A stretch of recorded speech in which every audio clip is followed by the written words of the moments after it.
外人でもできる、女でもできるって日本人になりたいなって思ったんだよね。 They're trying to teach you lessons in life みたいな。 I feel like I have two brains. 本音が言えなかった。親はもう誰この子みたいな。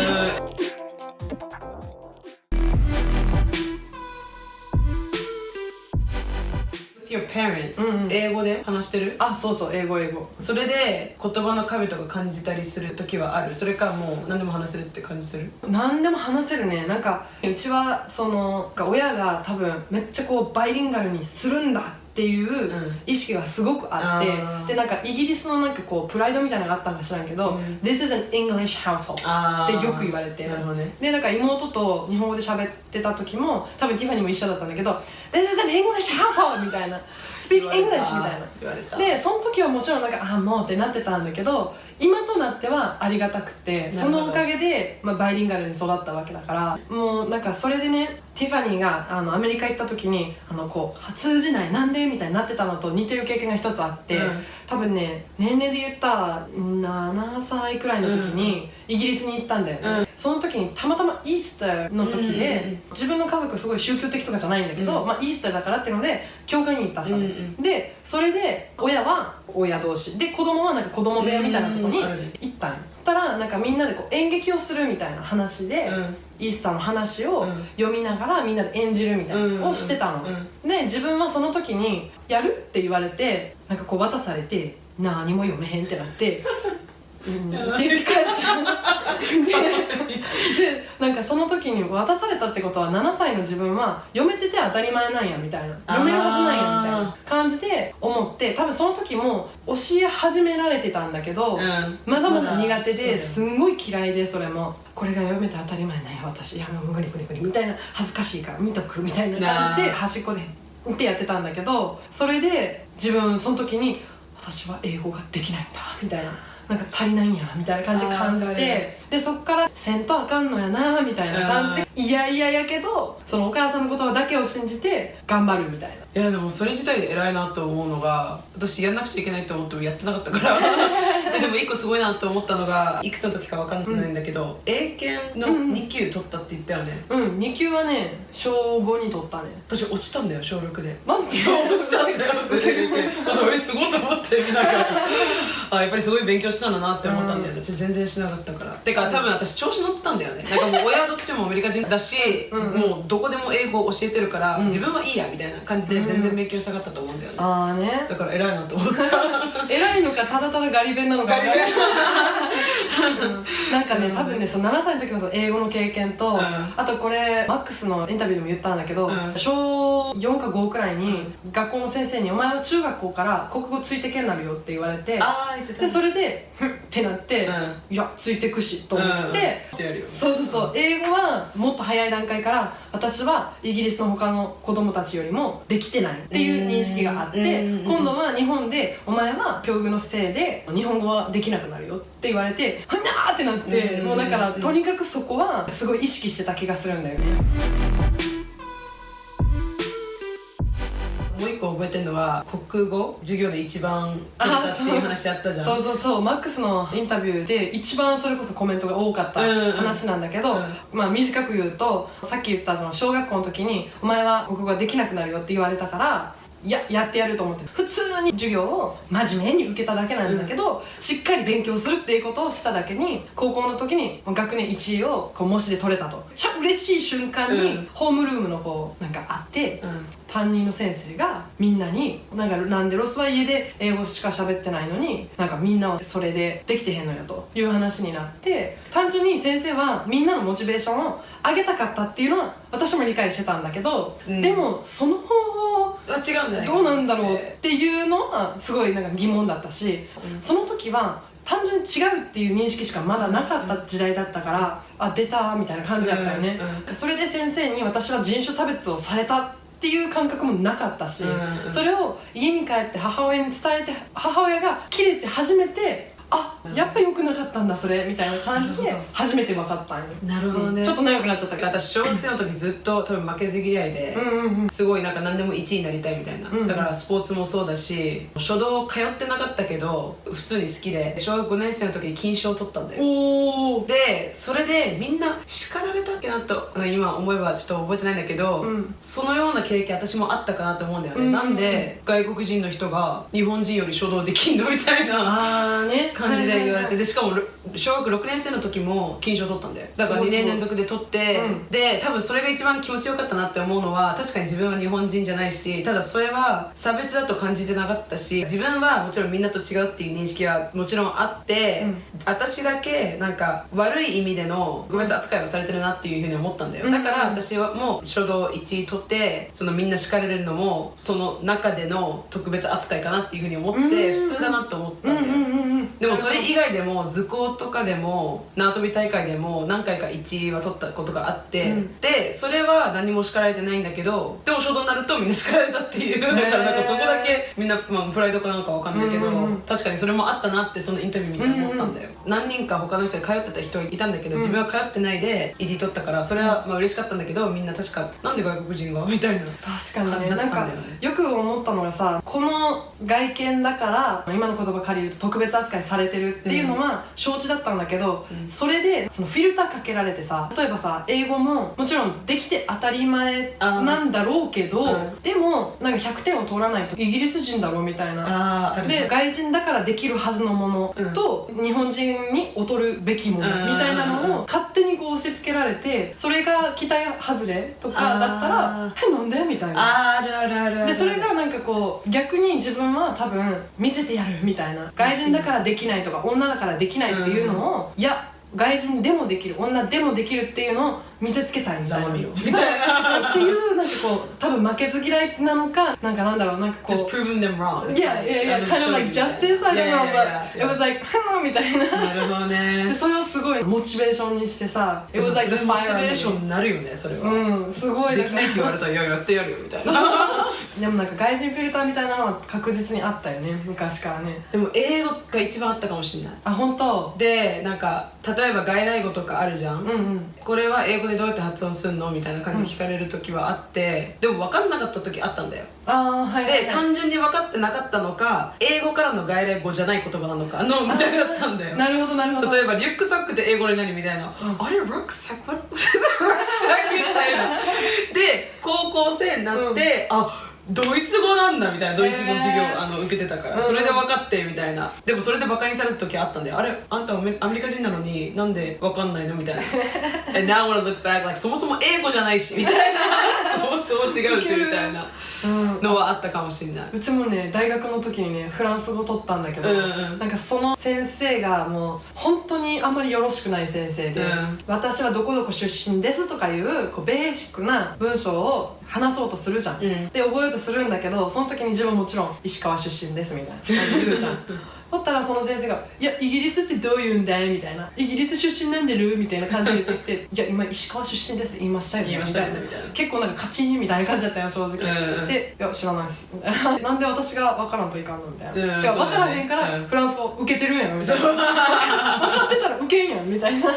まずそこね。そうで発音とかも全く分からんのよ、フランス語の発音の仕方なんて、なのになんかできて当たり前みたいな感じで思われて、いや言語違うからみたいな、そうだよね、英語やったらまあいいとして、いいとしてフランス語やねなんでこの顔だからって分かるって思うのみたいな、勘弁してよみたいな。そうそう。私がアメリカに引っ越して、ESL っていうプログラムがあって、English Second Language っていう英語が第二言語の人が夏学期の時に通う学校で私通ってたの、英語無理だったから、で When I went there's people from like all over the world, people from Korea, Hong Kong, Africa, Europe, like everywhere、でも私だけその出身地の場所に見えない人っていうか、なんかロシア人の人は普通にロシア人に見えるみたいな、でも自分だけ違くて、で一人一人なんか紹介したんだよ、で自分は Japan って言ってはみたいな感じで見られたのでもちょっと待ってと、ここまず ESL のところだよ、そこで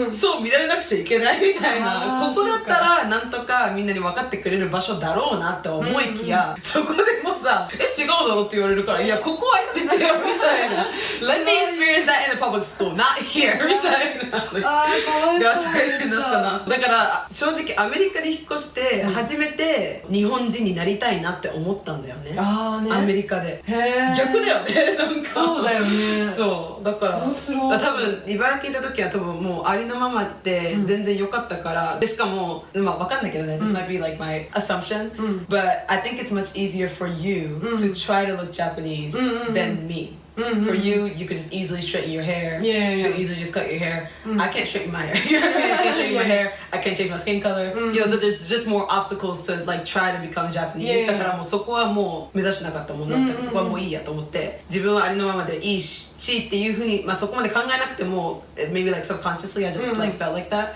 でもアメリカに引っ越してで日本からだっていうふうになんか言っても信じてくれなかったから、そこでもし私が日本人であったら信じてくれてたのにみたいな感じで思って、I wish I was Japanese って初めて思ったんだよね。普通に日本で生まれ育って、まあ、いろんな大変なことになんか直面したのはあるかもしれないけど、その中で一番大変だったこととか、日本で生まれ育ったからこそこれに直面しなくちゃいけないもので like you wish you didn't experience とかある？どうだろうな。そう、正直それかもしれない。なんかI wish I could wear trousers that covered my ankles わかるand in the winter could cover my 確かにで、めっちゃ寒がりなんや。あーそうなんだだから夏は別に半袖とかいいんだけどここら辺まで着てもいいんやん、別にショーツもいいやん。冬しかも北陸やからね。あーそっかそっかめっちゃ雪国さ。あーそっかで、超寒いよ。だからそれ服ががそう一番辛いかもしれない、単純に。もう服か。で学校でいじめはそこまでなかった？ちょっとあったね。一番心に残ってるのは、6年生の学級合宿みたいなのがあって、クラス14人でみんなで公民館かどっか行って、4、5、6年生で一緒に行ったんだ、確か。で、自分はもうその時完全にもう省かれてたから、その時2校下の4年生と外でこう花冠作ってる時になんか急に硬いもの飛んできたよね。何と思って見たら石ではなかったんやけど、椿のみんな投げつけられて、クラスの子たちがなんかみんなで持ってて、こうあっちからあっちに走ってこうダッシュしてる間にザーって投げるみたいな。ついに身体的になったかみたいな、普通に号泣したんやけど、いやー大変でそれでなんかこうみんなでまとまってこう作戦会議みたいなのしてで行動に移したっていうのがなんかその時に「あらもう外人帰れ!」みたいな言われるのはなんかこう腹立って、まあそう出ちゃったかなってなんかこう思えるんやけど、まだみんな一緒になってでみんなでそうやってちまちまやってやるっていうのがすごいなんか心が痛くて、でそれは結局自分その時の担任の先生に相談したんだよね、確か。で先生がクラスみんなに「お前たちはなんかそんな子たちだと思わなかった」って先生も号泣したんよ、その時。本当に君たちはなんか心の美しい子たちだと思ったのにそんなことをするって先生悲しいみたいな。多分先生が泣いたっていうのにショックを受けて、そこでそのいじめに対する反省をしてくれたのかな。まあそこで心機一転して6年生はそこからいじめがなくなったんだけど、だからそういうことはあったね。で私のお兄ちゃん2個上なんだけど、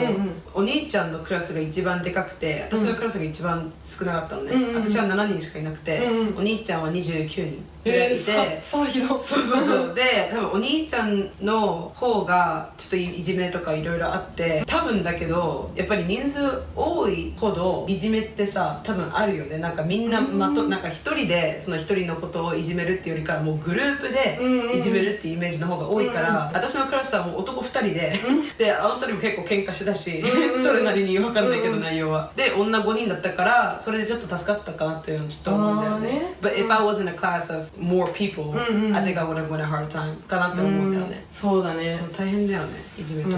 でも子供って結局いじめってあるじゃん。あるね。なんか結局どこにでも。どこにでも。でたまたま出る釘は打たれるじゃないけど、一番そのいじめやすい人ってやっぱ違う人なわけやん。だからからなんかちょっと開き直ってたのもあったよ。ああなるほどね、そらそっか、まあ後しかみたいなそうそうでその時に両親にすごいかけられてた言葉がいまだにすごい心の頼りにしてるのが Like these people are your teachers. They are trying to teach you lessons in life みたいな言われて、今更のジーンなんやけど、なんかその時はもうティーチャーも何もいじめが止まればいいんだと思ってたんだけどThey kept telling me these are teachers and you need to learn from this and I was like okay そういうこと面白いね、I'm like what am I supposed to learn、でこう聞くんだけどもう think about it what do you think you have to learn みたいな You now know that it's horrible to be thrown like stones at so will you do that to somebody in the future? Okay, lesson learned. You know that like that's not nice. So you can be kind to others. And I was like, okay, well, like I guess so. でもその時はすごい嫌やったんやけど、でもその両親の言葉にすごい助けられたっていうのもある。いやそれよかったね。It's good to have like good parents around for those times. 本当。でなんかその後もやっぱ未だに大人になってもいろんなこう人生ってさ。いろいろ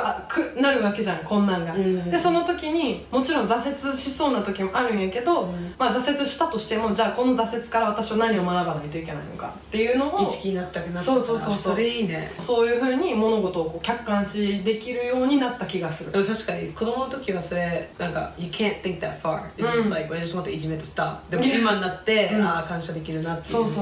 かに親はね I think I had a lot of 言葉の壁 when I was in 茨城、でそのお家の中で英語で話せって言われてももう話せなかったから例えば私とお兄ちゃんが日本語で話してます、でお父さんが2階から Speak English で叫んで英語で話そうとしても英語でなんて言うか分かんないからそのまま話が止まるみたいな感じがあったからもう英語で本音が言えなかったところはあると思ってて、でそういう意味でもアメリカに引っ越したおかげで自分の英語も上達したしそれで親といろいろ話せるようになってやっと親のアドバイスがなんか理解したんでそう分かんなかったから単純に、いやすごいね。でもそれを逆に一人でナビゲートしてたわけでしょ。まあなんとか頑張ったけどでしかも、I feel like the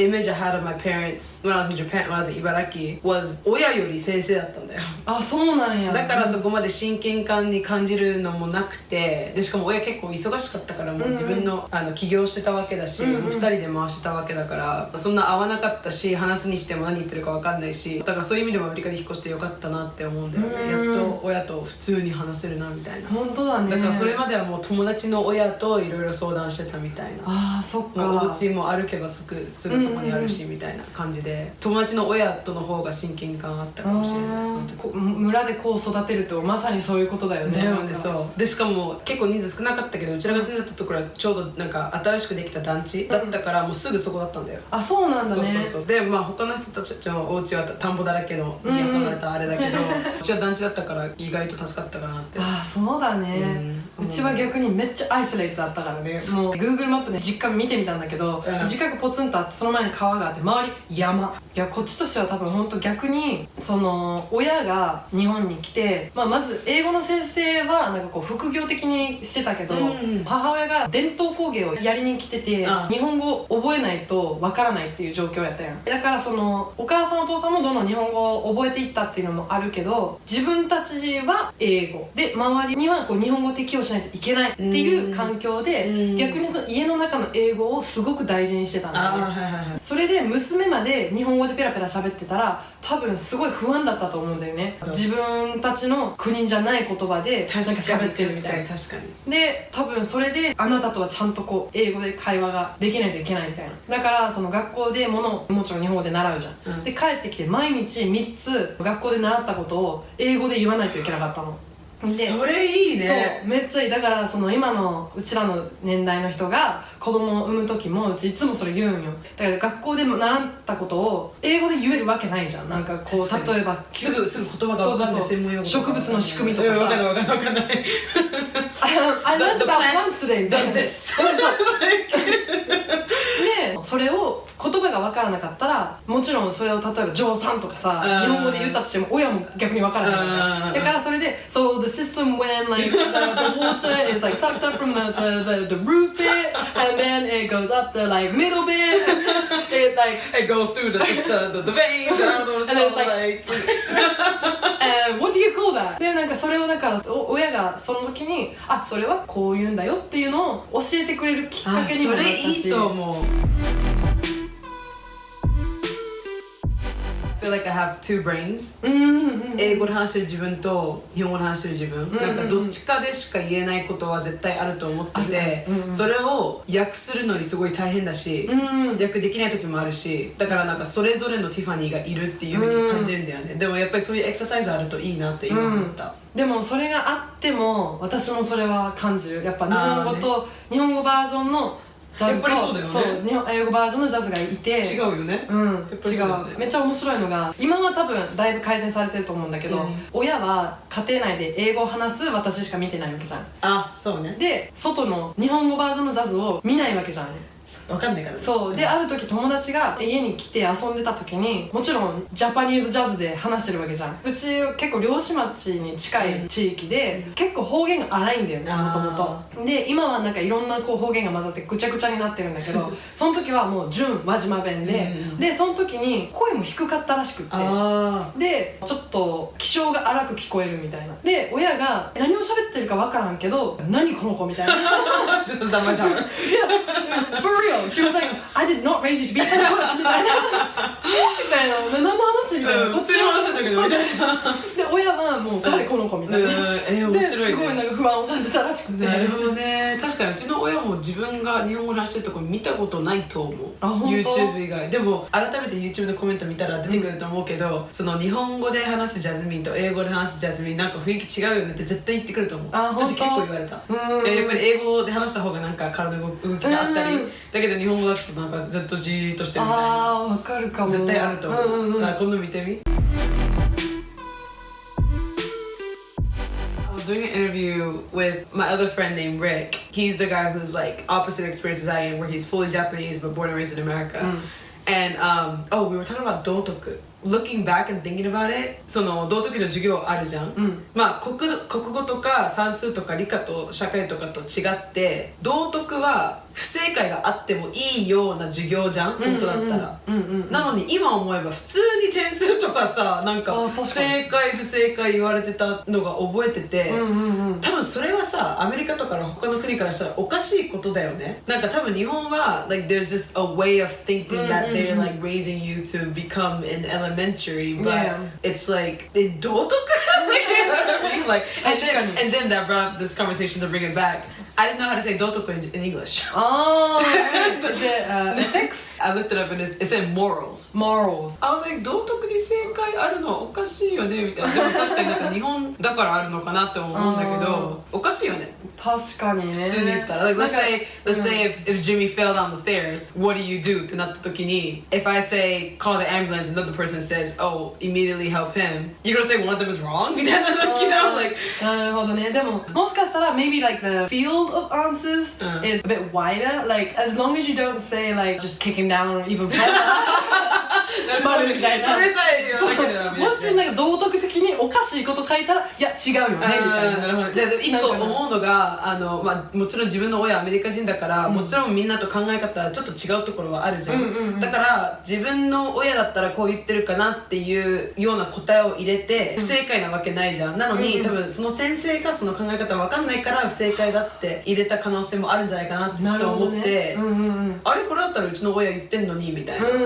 のはあったかなと思うんだよね。でも今はどうなんだろうなってちょっと思ったりするんだよね。なるほどね。いろんな正解があると思ってて、and like compared to other subjects where it's like there's only one right answer とか、でもそれちょっと面白いトピックだったなって思うんだよね。確かに、その話で言うと私すごい英語に関してすごい葛藤を持ってて、もちろんぶっちゃけて言うと先生よりできたわけですよ。ちゃけて言うとなのにぶっちゃけでなんかそのマックスの話はその発音の話をしてたんだけど、その単純にねこうテスト試験をするときに、日本語でも一つのことを言うのにいろんな言い方があるじゃん、英語もそうじゃん。なのにこう模範解答っていうのがあって、それから一句でも違うとペケとかなんかテスト聞かれるやめてよで普通に言語ってそうじゃないじゃんみたいなところがあって、いわゆるテストの時は定期テストのその教科書の範囲に出てきたボキャブラリーを使って文章を作りましょうっていうテストなわけなんだけど、自分それ以外のボキャブラリーも持ってて、もっとうまくセンテンスできるのにみたいなとか、もっとうまくじゃなくても違う方法で同じこと言えるみたいな。でもちろん教科書に入ってない言葉とかも使えるみたいな、なのに模範解答と違うで「はい」ってなるわけやんでも正しいし普通にこれみたいな、でも生徒が先生これ正しいんやけどって言ったところでいや回答と違うからみたいな、いやそこじゃないんだよ先生でそれにすごい自分はもうフラストレーションを感じて、結局だから英語のテスト勉強はしたくなかったんだけどしないといけなかった、なるほど、教科書を一通り読んでこういう感じでやらないといけないのねみたいな。だから実際に英語をうまくするためのあれじゃなくて、もうその教育の仕方で正解にしないといけないみたいな。そうだから日本人って結局中学校から高校、今はもっと長くなってるけど、その6年間に必ず英語を教わってるのに、英語を得意って思う人少ないわけじゃん結構、確かにでなんか読み書きできても話が苦手みたいな。確かにでそれって結局教科書英語を暗記してアウトプットしてるだけだから、結局コミュニケーションができないっていうのはそこなんだろうなと思って、確かにそれはそれで語ると話が長くなるからあれなんだけど、単純に一個人として、そして英語をちゃんとできてる身として受けた時に、これは英語嫌いになるよねみたいな。なるほど、確かに。 Something I noticed, like there may be people who learn English from like day one to 高校だけど、先生が例えば小学生の時はアメリカの方、中学生の時はイギリスの人、高校生の時はオーストラリアの人だとするじゃん、で仮に there's a 生徒 that's like actually really good at each time he took class、だけどif he takes the knowledge that he took from American teacher to the English teacher, then it's a bit different. Then he takes the English teacher to Australian English なんか違うじゃん。でも日本でそのなんかイギリス英語、オーストラリア英語、アメリカ英語の違いが分かんないと思うから、全部同じっちゃ同じだけど、違うところあるじゃん、そこが分かってないとそれもかわいそうだなって思うんだよね、せっかく勉強してんのに、誰と話してるかによって異なっちゃうっていうのところまでは分かってないと思うから、そうかわいそうだなって思うんだよね。そうだね。で私も今の会社のボスの人がイギリスの人で、今でも全然話伝わらない時全然あるもん。あ、そうなんだ。全然伝わらない。like TAなんか例えばそのボスがこれやってって言って、じゃあやったよって言ってターってなんか来るんだよ。just like what is ターみたいなでもあるし、そうなんかそういうなんか細かい言葉も出てくるし、アメリカ人からしておかしいなっていうのは全然あるから、I just hope Japanese people don't take it like seriously when those little parts come out, because even an American does not know. Like だからそこはプレッシャーに感じなくてもって思うんだよね。いろんな英語あるから。イギリス代表とかさ、アメリカ代表とか感じることない？で、なんかいろいろ聞かれるんだけど、ほら今もさ、そう、わかんないターって言われて、ごめんなさい。そう、わかんないんだよ。代表としてやめてください。代表じゃないんで。はい。それでなんか頑張って勉強しないとって思うんだけど、Did you ever feel pressure to be like a bridge between the two cultures? Oh, that's a good question. I feel that now. でもプレッシャーとは感じないけど、I think the way that I release the stress of it is 自分の経験からの意見を語ったら、it'll touch on both bases だから、アカデミックとしてとかじゃなくて、先生とかとしてじゃなくて、もうティファニーとしてこういう経験があって、でこれが、いろんなトピックに携わりますみたいな感じで言うと、I feel like an expert because there's no other expert of me than me だって思うと、なんかプレッシャーはそんなないかなって思うんだよね。なるほどなるほど。でも全体的なアメリカのもう代表だったらもう全然わかんない。ノースカロライナは like North Carolina is part of America but it's not America だから、で茨城も日本全国を代表するわけでもないし、だからそこはできないかなと。Right, like even when I have foreign friends like come to Japan and they recognize me as like Japanese, and then they're like, what's this, what's that, what's the other, and I'm like, I don't know. Okay, you know the funniest DM I got? Like it got to the point where I had to make a PSA saying okay, thanks for watching my stuff, but I'm not customer service of Japan. Like, don't call me, contact me for certain stuff. One question I got, he was like, do you know where there's a good hockey community I could like join? I'm just like, oh my god, know anything about hockey? Like, you know, like, this is not customer service, you know? Like, y'all need to chill. そういうのとか、なんか自分と全然関係ないもの、でも日本にあるからティファニーわかるでしょみたいな感じで言う人いるんだよ。ちょっとやめてくださいよみたいな、さすがに。いや本当でいろいろ聞かれた時になんか分からない自分がなんか恥ずかしいまでいかんけど、なんでそっか自分日本人やから分からなあかんのかなみたいな感じになって調べるみたいな。ああ優しい。うちも知らんって思っていやでもさYouTube のコメントとかね何百とかも来てるってなったらそれは多分できないけど、なんかそのホッケーのね話とかだったら見てあげようかなみたいな、どうせ日本語わかんない人だしなみたいな感じでとか、なんか例えば自分はオンラインはあんまりもうしてないからあれなんだけど、直接こう日本に来てこれってなんでこうなんとか言われてとか、なんか神道の話とか聞かれてみたいなとか、ここはなんでなんか日本の城はこういう形をしてるのとか、でもなんか確かにいい質問だねみたいな、自分興味ないけど調べてみるかで、なんかもっと知れるようになって、今度はちょっと知ってるから何でも知ってるでしょみたいになって、Oh just ask Jazz, she knows everything. No no no no no no no no. I'm not customer service, don't do it. Don't do it. So you know what I say? I just Google it. Or you know what I do if they really make me upset? I'll like Google it for them, send a screenshot. I've done that. I've done that before. You can do this too. You know that, right? Like I've often been used as like a dictionary. Yeah. Like, oh, how do you say this in Japanese? Google Translate. Google Translate. Screenshot. Literally screen record. And like send it to them. That is passive aggressive, but it's like 仕方ないよね。ティファニーはちょっと時間をアメリカに過ごしてたから答えれるかもしれないんだけど、逆に the opposite of that, where Japanese ask me about England. 日本生まれなんで全然わかんないですよって言っても、そっかそっか、でもイギリスだとこうなんでしょみたいな言われて、だからさっきも言ったけどイギリスイコールビートルズくらいしかわかんないですみたいな。そうだよね。ロンドンがイギリスのどこにあるのかもう多分18くらいになって初めて知ったで、なんかもうそれくらいで何も知らなくて、もっと知らないといけないなっていう気持ちはあるんだけど、でもうちもアメリカに住んでなかったらずっとそんな感じだったかもしれない、もうごめんなさい、もう分かりませんみたいなね、でしかもうちらハーフじゃないからその分もっと求められる気がする。そうそう、100% 千葉そっちだからみたいな。そう、少しは知ってるだろうみたいな知らんよみたいな。妹との経験は全く一緒？それかちょっと違ったりする？妹は妹で6歳差なんだよね。そうなんだ。そうだから結構まだ若くて、多分私がちょっと感じてたなんかこう、私一回なんかすごい日本嫌になったんだよ、なんかもうなんでこんなにもずっと日本人みたいな振る舞いをしてずっと日本にいるのになんで受け入れてもらえないのみたいな、でもういっそのことイギリス行きたいみたいな、で本当に自分大学はもう海外に行きたいって思ってたんだけど、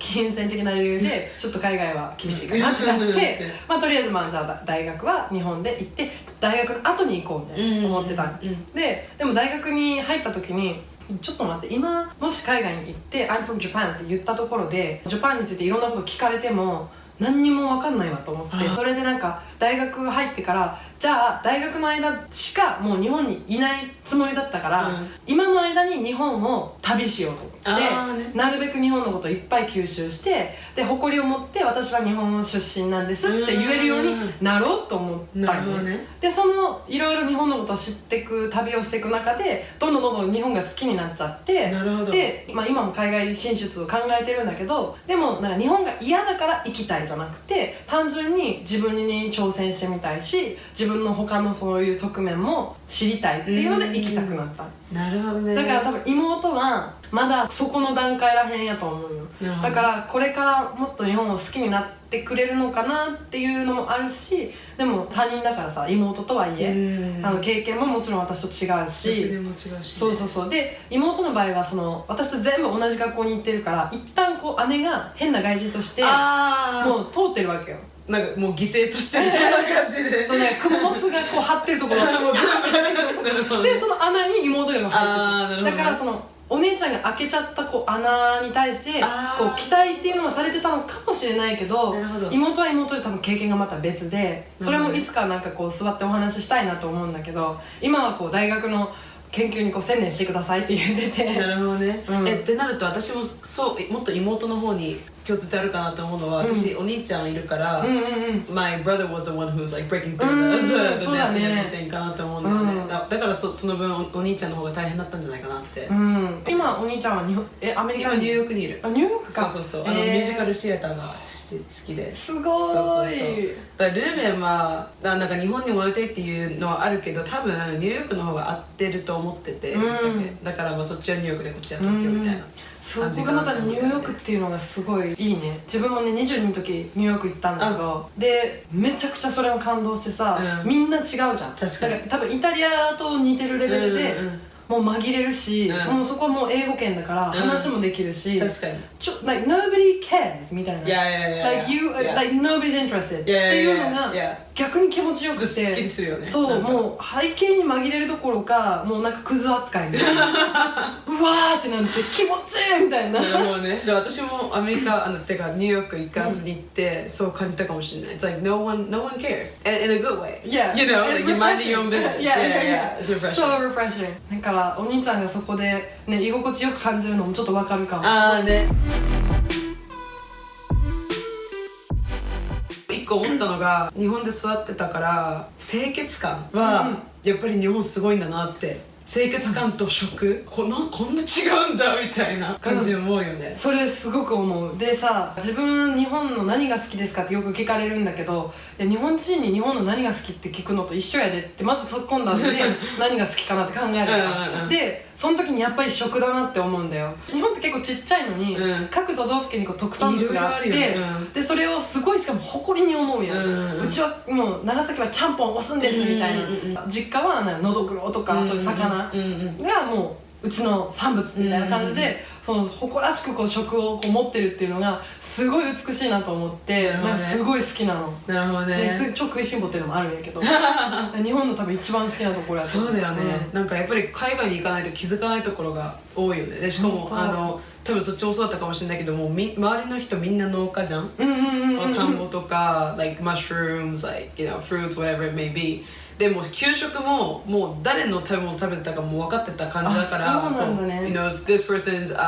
rice today, this person's mushrooms, this person's spinach みたいな感じだったから、not only did I know what I was eating, I knew whose food I was eating. That's amazing. からのアメリカだから、だからさ、I think subconsciously it was discomforting not knowing what I'm eating because I feel like American dishes is much more mixed up, so you can't really see what you're eating, and then I don't know whose food I'm eating, and then later I found out it's not even real food. You know what I mean? Like, it's like from plastic, like, you know what I mean? Like, I shared this story a couple times, but when Michelle Obama and Barack Obama were in office, you know, Michelle Obama was pushing towards, you know, better food and everything, and I think my school was part of it, and mind you, our school was a public school, and there was a big sign that said, "Hey guys, isn't it awesome? Thanks to Michelle Obama, our food is now at least 50% real food. Wow!" And I was like, wait a second.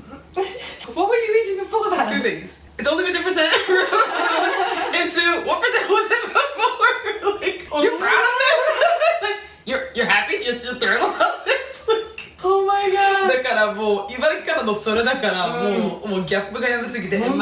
also I was a teenager, so my skin just broke out everywhere. Like my hair used to be like this long, it got all short and everything. Like I was もう体がもうボロボロ本当に。だからもうショックすぎて、だからアメリカに引っ越して、まあもちろん食大事だなっていうのは分かってたけど、こんな違うんだなみたいな。You just think it's just food, like you think it's the same everywhere. だけどこんな違うんだなっていう。And then I think that also speaks on why when so many foreigners come to Japan, they glorify konbini. To us, it's like it's everywhere. It's konbini. Like, I mean, yes, it's great, but for them to be like, oh yes, go to Japan for the konbini. You know, like, it's just crazy. You know what I mean? それぐらい日本って意外とすごいんだなみたいな感じでなんか感じたんだよね。アメリカに引っ越して気づいたことはそれかなと思うんだよね。はあ、なるほどね。そうだから違う意味で言うと、なんかアメリカに行くまでは、まあもちろん日本生活が全然楽しかったんだけど、アメリカに引っ越して初めて日本の暮らしを感謝したかなっていうふうに思うんだよね。なるほどね。日本ってこんなすごいんだなみたいな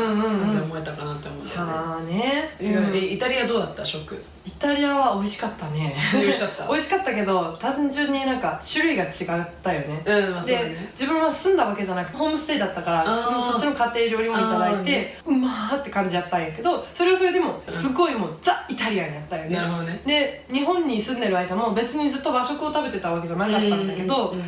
ティファニーみたいなその農家の顔まで分かるような環境ではなかったけど、でも、ね、何を食べてるのかっていうのははっきり分かるし、あと食育っていうのがうちの小学校でちゃんとあって、一応ベースラインとしての栄養とか、何を食べないといけないのかっていうのを、そうそうそうそうで親も結構そこは熱心で、栄養とかそういうところ、だから家庭もどっちかっていうとイギリスのホームフードとかやったけどちゃんとバランスが整ってて、学校の給食もめちゃめちゃ美味しくて、でイタリアに行ったらなるほどこういう食べ物もあるんだみたいな、単純にこうへーってなって終わった感じ。なるほどね。でもイタリアどれぐらいいたんだっけ10日間くらい。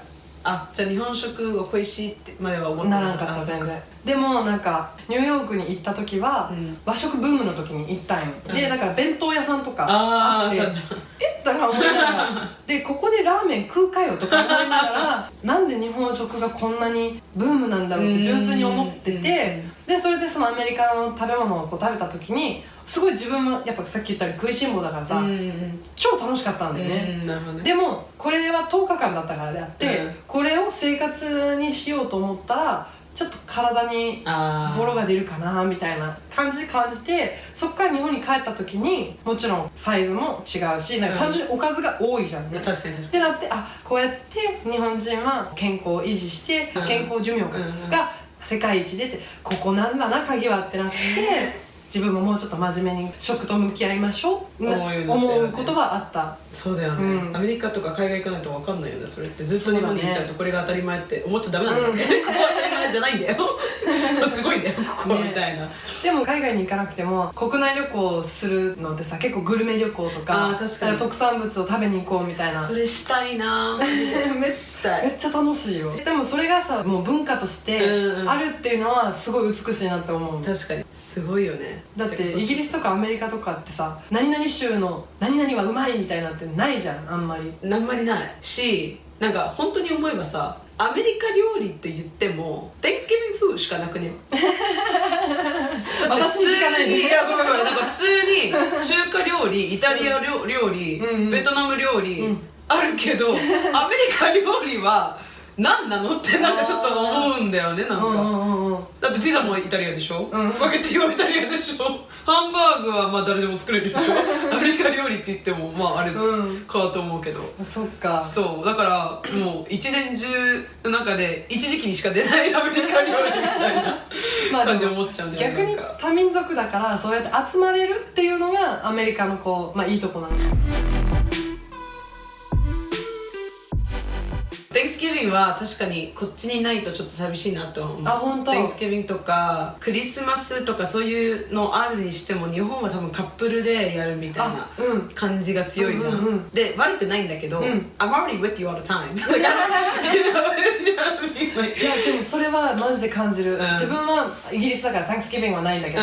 クリスマスがやっぱお父さんお母さんちゃんと家族の時間として力入れてくれたの。そのクリスマスウェスタンな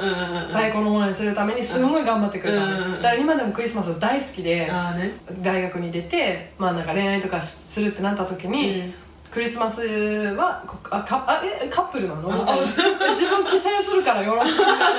ごめんみたいな。 I'm gonna see my parents. I don't know about you, but I'll see you later みたいな。そうでなんかこう前もってとか2日前にみたいなね、違うよなんか言われながらなんかいや but I'm going home I'm going home like don't get it twisted そうだよね。私も結婚して仮に子供とか産んだらそこは大事にしたいなってめっちゃ思う。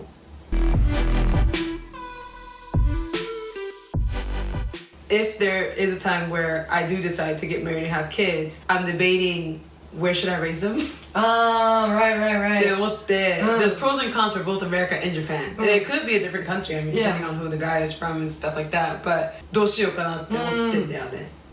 そうだよね。自分だったらなんかどこで育てたいとかある？自分にに関してはまだまだあんま考えてないんだけど、まさに my best friend is Filipina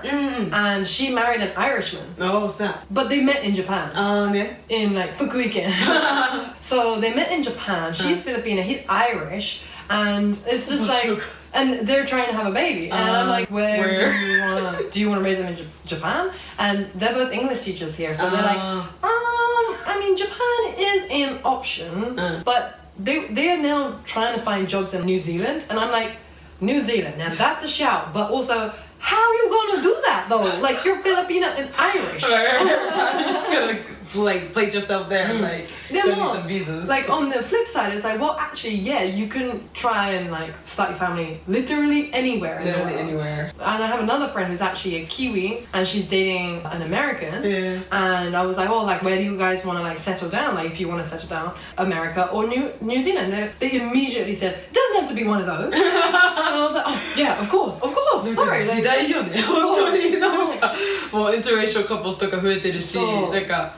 お互いの出身地じゃないところで子育てしたいみたいな人もいるから、そうでもそれこそ going back to my best friend、I literally told her like that would be so crazy if you raise your kid in New Zealand because they would be half Filipino, half Irish, born in Japan and then like raised in New Zealand. I'd be like, I want to meet this kid. Yeah, literally a global kid. Yeah. A global child. でもこれから増えていくよね。いや絶対増える。増えてほしいよね。増えてほしい。なんかこういう会話もさ、なんかもっと普及してほしい。I mean, we already talk forever, but there's still so much that like まだ言語化できてないところ絶対あると思うし、なんか違う人に言ってもらうことによってさ、ああ確かになって思えるじゃん。それがめっちゃ気持ちいいんだよ。なんか正直。それもっと増えてほしいよね。ね。いや本当これからが楽しみだし、もう生まれてる子供たちもこれからもっと住みやすくなっていくと思うから希望しかないよね。ね。And if you say something funny, it's like you know now that there's YouTube and there's like technology now, so the kids who are born now, because YouTube is gonna stay around forever. That's what we think now. That's what we think now.